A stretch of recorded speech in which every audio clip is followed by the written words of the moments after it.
آئیے ہم آگے بڑھتے ہیں، دیکھتے ہیں ایک باپ کو کتنے پیار ہوتا ہے۔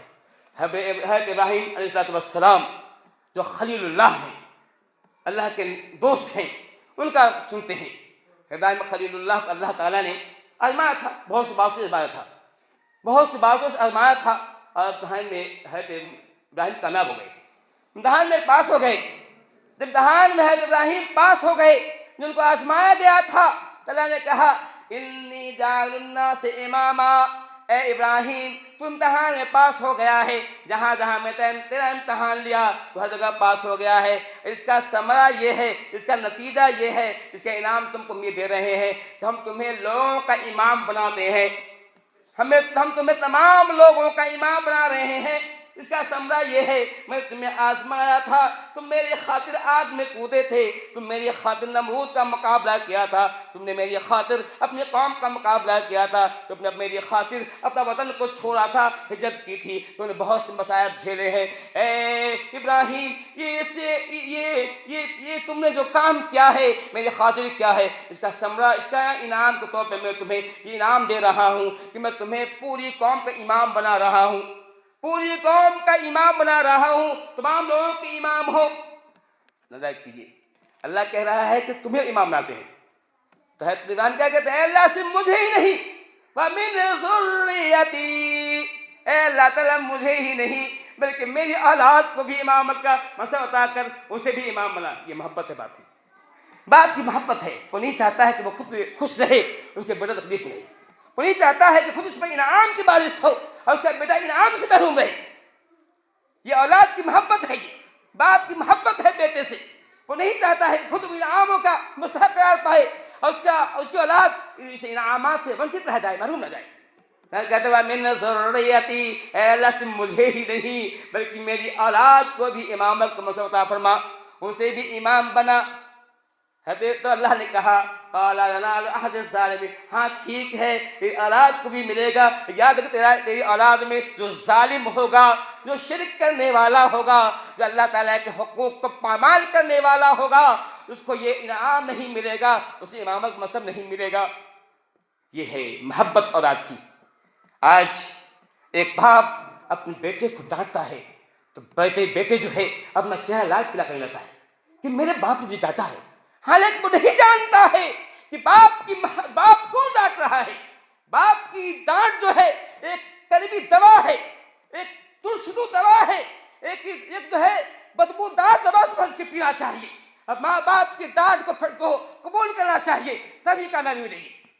باپ کو اب بغض نہیں ہے، نفرت نہیں ہے، آپ کی خاطر ڈانٹ رہا ہے۔ وہ نہیں چاہتا ہے کہ میرا بیٹا شرابی بنے، میرا بیٹا جوئے باز بنے، وہ نہیں چاہتا میرا بیٹا جو ہے پھوڑ بنے، میرا بیٹا سگریٹ کرنا عادی ہو، سگریٹ پیے، وہ نہیں چاہتا ہے میرا بیٹا کھینی کھائے بیڑی پیے، وہ نہیں چاہتا ہے، پورا وہ نہیں چاہتا ہے۔ وہ اسی محبت میں باپ بیٹے کو ڈانٹتا ہے، پکارتا ہے۔ اور یاد رکھیے جو باپ کی بات کو سن لیتا ہے، مان لیتا ہے، ایسے ہی بچے سماج میں کامیاب مانے جاتے ہیں، ایسے بچے کی سماج میں تعریف کی جاتی ہے، سب کہتا ہے کہ فلاں کا بیٹا ہے، فلاں کا بھائی ہے، فلاں خاندان سے کتنا اچھا بچہ ہے، تعریف کی جاتی ہے۔ جو بچہ ماں باپ کے حکم پر کان نہیں دھرتا ہے، ماں باپ کے حکم پر جو دھیان نہیں دیتا ہے اور ماں باپ کے حکم کو ٹال جاتا ہے، ایسے ہی بچے ناکارے ہوتے ہیں، ایسے بچے منشیات کے عادی ہوتے ہیں۔ اب دیکھیے اپنے گاؤں کے اندر ہی دیکھیں گے چھوٹے چھوٹے بچے منشیات کے عادی بن گئے ہیں، چھوٹے چھوٹے بچے منشیات کے عادی ہیں، کوئی گٹکھا کھا رہا ہے، کوئی بیڑی پی رہا ہے، کوئی سگریٹ پی رہا ہے، کوئی نہ کیا کر رہا ہے۔ یہ اس کی وجہ یہی ہے کہ انہوں نے باپ کی ڈانٹ کو یا پھر باپ نے دھیان نہیں دیا، باپ نے توجہ نہیں دی، اگر باپ نے دھیان بھی دیا تو باپ کی بات کو دھیان نہیں دیا۔ یاد رکھیے اگر چاہتے ہیں کہ آپ کو کامیابی ملے، چاہتے ہیں عزت ملے، چاہتے ہیں سرفرازی ملے، چاہتے ہیں قوم کی آنکھوں کے آپ جو ہے سرما بنے، قوم آپ کو پیار کرے، تو ماں باپ کے وہ احکام جو صحیح احکام ہیں اس کا عمل کیجیے۔ ہاں اگر آپ کا باپ کہتا ہے کہ تم چوری کرو، نہیں ماننا ہے، باپ کہتا ہے غیر اللہ کی پوجا کرو، نہیں ماننا ہے، باپ کی وہی بات مانی جائے گی جو اللہ کے رسول کے مطابق ہو، جو اللہ رسول کے خلاف ہوگی بات نہیں مانی جائے گی۔ میں نے قرآن کہہ رہا ہے ان جاہداک علی ان تشرک بی ما ليس لك به علم فلا تطعهما، چاہے وہ پھر دنیا معروفہ، اللہ کہہ رہا ہے کہ اگر تمہارے ماں باپ تمہیں اس بات کا حکم دے کہ تم جو ہے شرک کرو اور جو ہے تو اس کی بات کو مت ماننا، ہاں دنیائی معاملے میں اس کے اچھا برتاؤ کرنا، لیکن اگر اس کی ماں باپ کی بات قرآن کے خلاف ہے، حدیث کے خلاف ہے، دین کے خلاف ہے، اس کی بات نہیں ماننا ہے۔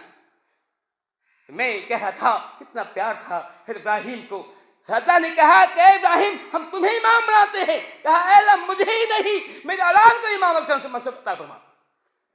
ہے تو ابراہیم دعا کرتے ہیں وَجْنُبْنِي وَبَنِيَّ أَن نَّعْبُدَ الْأَصْنَامَ، کہتے ہیں اللہ وَجْنُبْنِي وَبَنِيَّ أَن نَّعْبُدَ الْأَصْنَامَ، اے اللہ مجھے بھی، میرے بیٹوں کو بھی، میری بیٹیوں کو بھی، ہمارے لڑکوں کو بھی بتوں کے پاس بچا۔ صرف اپنی دعا نہیں کر رہے ہیں، اپنے لیے دعا کر نہیں کر رہے ہیں، اپنے لیے بھی اپنا دعا کر رہے ہیں، اے اللہ مجھے بھی بچا۔ یہ بت پرستی سراسر ہلاکت کا باعث ہے، یہ بت کی پوجا جو مکمل طور سے جہالت کی ایک تصویر ہے۔ وہ لوگ جو بت کو پوجتے ہیں یقیناً وہ عقل کے اندھے ہیں، وہ نہیں جانتے ہیں، جس کو اپنے ہاتھ سے بناتے ہیں اس کو پوجتے ہیں، جس کو لات مار کر پانی پھینک دیتے ہیں۔ یقیناً ایسے لوگ دین عقل کو پیسے کمانے کی تو ہے لیکن دین عقل تو نہیں ہے، شعور نہیں ہے، ادراک نہیں ہے، سوچتے کہ کیسے معبود ہو سکتا ہے، کیسے ہمارا رب ہو سکتا ہے، کیسے ہمارا داتا ہو سکتا ہے، وہ کیسے ہمیں اولاد دے گا جس کو اتنی بھی طاقت نہیں ہے کہ چل سکے، وہ اتنا آگے بڑھ سکے، وہ اس مکھی نہیں بنا سکتا ہے، اس کی جب یہ حالت ہے وہ کیسے ہمارا بن سکتا ہے۔ یقیناً لوگ ڈاکٹر بن جاتے ہیں، انجینئر بن جاتے ہیں، لیکن دین کے معاملے میں یہ لوگ بالکل بدھو ہیں، کمتر ہیں، مگر یہ تو اس کا اللہ توفیق دے۔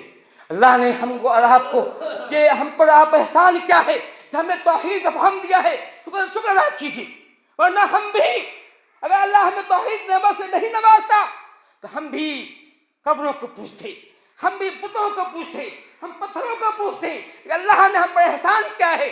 یہ سب سے بڑا احسان ہے، اللہ نے ہم پر انعام کیا ہے، سب سے بڑا انعام ہے اللہ تعالیٰ نے ہمیں توحید سمجھ دی ہے، مواحد بنایا ہے، کہا کہ صرف ایک بات کرنا ہے، یہ نیک بلا کرنا ہے۔ میں یہ کہہ رہا تھا حضرت ابراہیم دعا کرتے ہیں وَجْنُبْنِي وَبَنِيَّ أَن نَّعْبُدَ الْأَصْنَامَ، اے اللہ مجھے بھی میری اولاد کو بھی بتوں کی بات ہے، مجھے بھی اولاد کو بھی، اولاد کی فکر ہو رہی ہے۔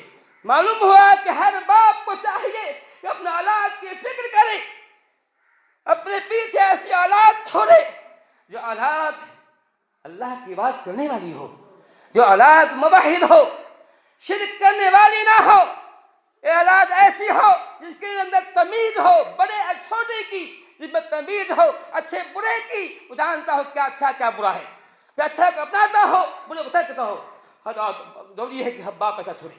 یہ بات میں نے اللہ قرآن میں کہہ رہا ہے کہ اللہ تعالیٰ پہلے پارے میں کہتا ہے کہ جب حضرت یعقوب الموت، جب حضرت یعقوب کو موت کا وقت آیا تھا، یعقوب بوڑھے ہو گئے تھے، یعقوب بوڑھے ہو گئے تھے، انہوں نے اپنے بیٹے جمع کیا تھا، کہا تھا اے میرے بیٹے یعقوب بوڑھے ہو گئے ہیں، مرنے کے قریب ہے، ایک پاؤں قبر میں لٹکا ہوا ہے، اب چاہتے ہیں کہ اپنے بیٹوں کو نصیحت کر دیں، کچھ نصیحت کر دیں، ان سے کچھ وعدہ لے لیں، کچھ اسے جو ہے وصیت کر دیں، یہ وصیت کر دیں۔ آج ہم ہی وصیت کرتے ہیں، جب ہمیں کوئی بوڑھا ہوتا ہے کہ اپنے بچوں کو کہتے ہیں میرے بیٹے میں مر رہا ہوں، تیری ماں ہے، اچھا خیر کرنا، بھائی مل کے رہنا، ویسے ہم ہی وصیت کرتے ہیں، یہ زمین ہے فلاں کو دے دینا، یہ اب بھی وصیت کرتے ہیں۔ لیکن نبی کیا وصیت کر رہے ہیں؟ نبی کہہ رہے ہیں ما تعبدون من بعدی، اے میرے بیٹے اب میں بوڑھا ہو گیا ہوں، میرا آخری وقت آ گیا ہے، آج مرا کل مرا پرسوں مرا کوئی نہیں آتا کب مرا، یہ معاملہ ہے۔ اے میرے بیٹے بتاؤ تو صحیح، میں نبی ہوں، میں نے پوری عمر دعوت دی ہے لوگوں کو ایک اللہ کی عبادت کی، میں دعوت دی ہے رسول کی اطاعت کی، بتاؤ صحیح اب میں تو مر جاؤں گا، بتاؤ ما تعبدون من بعدی، تم میرے بعد کس کی عبادت کرو گے، تم میرے بعد کس کی پوجا کرو گے، میرے بعد کے سامنے سر جھکاؤ گے، کیا تم قبروں کو پوجو گے، کیا تم بتوں کو پوجو گے، کیا تم آستانوں کو پوجو گے، کیا تم میں مولویوں کی بات مانو گے، کیا تم صوفی سنتوں کی بات مانو گے، یا میری بات مانو گے، کیا کرو گے؟ ما تعبدون من بعدی۔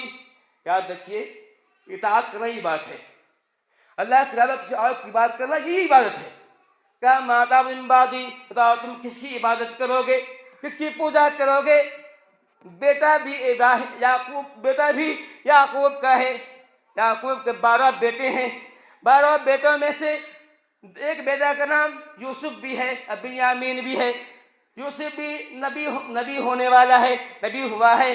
بیٹے کہتے ہیں اے میرے ابو جان، ڈرنے کی بات نہیں ہے، پریشان ہونے کی بات نہیں ہے۔ نعبد الہک و الہ آبائک ابراہیم و اسماعیل و اسحاق الہ واحدا۔ اے میرے ابو جان، ڈرنے کی بات نہیں ہے، آپ نے اپنی بات کہہ دی ہے، آپ نے ہمیں پیغام پہنچا دیا ہے۔ ہم آپ کے مرنے کے بعد بت کی پوجا نہیں کریں گے، ہم آستانوں کی پوجا نہیں کریں گے۔ کہا نعبد الہک، ہم آپ کے معبود کی بات کریں گے، اور آپ کے باپ اسحاق کے معبود کی بات کریں گے، اور ان کے باپ ابراہیم کے باپ کی بات کریں گے، یعنی ایک اللہ کی بات، الہ واحدہ، ایک اللہ کی بات کریں گے۔ ہم میں اللہ کے علاوہ چھوڑ کسی اور کی بات نہیں کریں گے۔ یہ ہے فکر، باپ کو فکر ہونی چاہیے۔ آج باپ کو، والدین کو اپنے اولاد کی فکر نہیں ہے، میرا بچہ کیا کر رہا ہے، کہاں جا رہا ہے، کس راستے پر ہے، کس جگہ کو جا رہا ہے، اس کی عادتیں کیسی ہیں، اس کا اٹھنا بیٹھنا کہاں ہے، کس کے ساتھ اٹھ رہا ہے، کس کے ساتھ بیٹھا ہے۔ ایسا نہیں اس کی صحبت پیکر کی ہے، ایسا نہیں اس کی صحبت جاہلوں کی، ایسا تو نہیں ہے۔ یہ کرنا چاہیے، یہ حق ذمہ داری ہے۔ اگر ماں باپ، میں پچھلے جمعہ میں نے کہا تھا، یاد رکھیے 100 مسجد بنانے سے اچھا یہ ہے کہ آپ اپنے پیچھے ایک نیک اولاد چھوڑیں۔ اپنے پیچھے نیک اولاد چھوڑنا 100 مسجد کی تعمیر سے اچھا ہے۔ کوئی آدمی اپنے تعمیر سے، اپنی پیسے سے 100 مسجد بناتا ہے، لیکن اپنے پیچھے جو اولاد چھوڑ رہا ہے وہ اولاد جوئے باز ہے، وہ اولاد شرابی ہے، وہ اولاد بدتماش ہے، بدتینت ہے، تو ایسی مسجد میں فائدہ تو نہیں ملے گا۔ اپنے پیچھے نیک اولاد چھوڑیے، اچھی اولاد چھوڑیے، صالح اولاد چھوڑیے۔ اس لیے میرے بچوں، آپ کے والدین جو آپ کو ڈانٹتے ہیں، اور میں بھی استاد ہوں، استاد ہونے کے ناطے جو میں آپ کو ڈانٹتا ہوں، جو پھٹکارتا ہوں، اس کی وجہ یہ نہیں ہے مجھے آپ سے بغض ہے، آپ دشمنی ہے، بلکہ مجھے آپ سے بہت زیادہ پیار ہے۔ یہی ایک پیار ہے جو مجھے آمادہ کرتا ہے کہ میں آپ کو ڈانٹوں بھی، آپ کو پھٹکاروں بھی، آپ کو ماروں بھی، صرف اس خاطر کہ آپ جو محنت کریں، اب اچھے انسان بن کے دکھائیں۔ آج ضرورت ہے اچھے انسان کی۔ آج یقیناً ہندوستان کے اندر مسلمانوں کی تعداد 20 کروڑ سے زیادہ ہے، لیکن 20 کروڑ میں کتنے انسان ہیں جس کو ہم انسان کہہ سکتے ہیں؟ کتنے ہیں جو ہے؟ آج لوگ مسلمان تعداد بہت ہے، لیکن جو ہے 80-90% نوجوان ایسے لوگ ہیں جو بری عادتوں کے عادی ہیں، برے کاموں کے عادی ہیں۔ یہی وجہ ہے کہ ان کی کوئی اہمیت نہیں ہے۔ آج یہودی جس کی تعداد 0%